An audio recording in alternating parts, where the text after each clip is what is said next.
النهارده بقى هنعمل كده وصفة يعني ما بيخلاش سفرة منها اصلا. عزومات بقى، حاجة خفيفة سريعة، وعملنا لها كمان حشوات يعني حلوة قوي وموفرة جدا.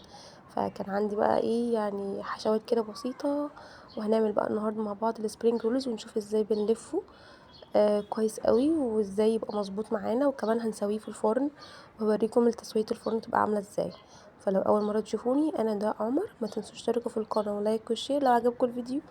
يلا بينا بقى نبتدي كده نعمل سبرينج رولز سوا. طبعا السبرينج رولز ده من احلى الحاجات. عملنا لها حشوة جبنة وفلفل وزيتون. الجبنة دي جبنة قريش، ممكن نجيب اي نوع جبنة عندنا مع الزيتون ومع الفلفل. والحشوة التانية كانت موتزاريلا والزيتون، وكان عندي كده صباعين هوت دوج، ممكن نستبدلهم بلانشون، ممكن ناخد اي حاجة.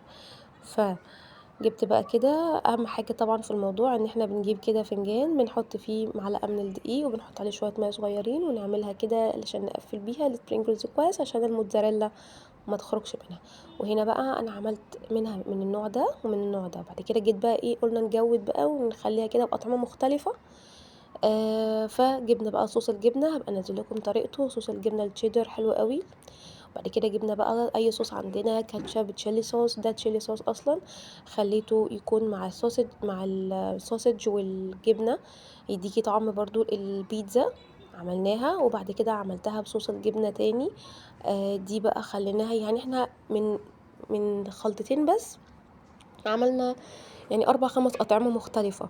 بتديكي بقى بطعم البيتزا، بتديكي بطعم الجبنة التشيدر العادي، والجبنة العادية عملناها بكذا حاجة.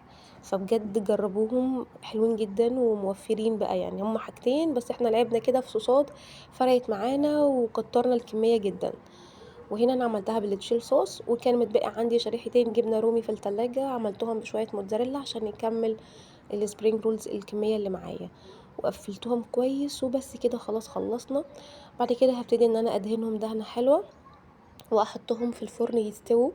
مش هقليهم في الزيت، اللي عايز يقليهم في الزيت براحته، انا بصراحة بحب اسوي الحاجات دي في الفرن، يعني برضو بيبقى ايه يعني دهون اقل شوية. فهوريكم التسوية بتاعة الفرن تبقى عاملة ازاي، وقارنوا ساعتها انتوا حابين ايه.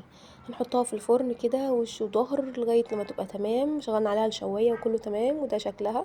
اول 3 دول اللي كانوا بالجبنة الرومي، اعتقد باينة تحفة جدا ومش محتاجين بجد ان احنا نقليهم في الزيت اصلا، يعني هي حلوة قوي.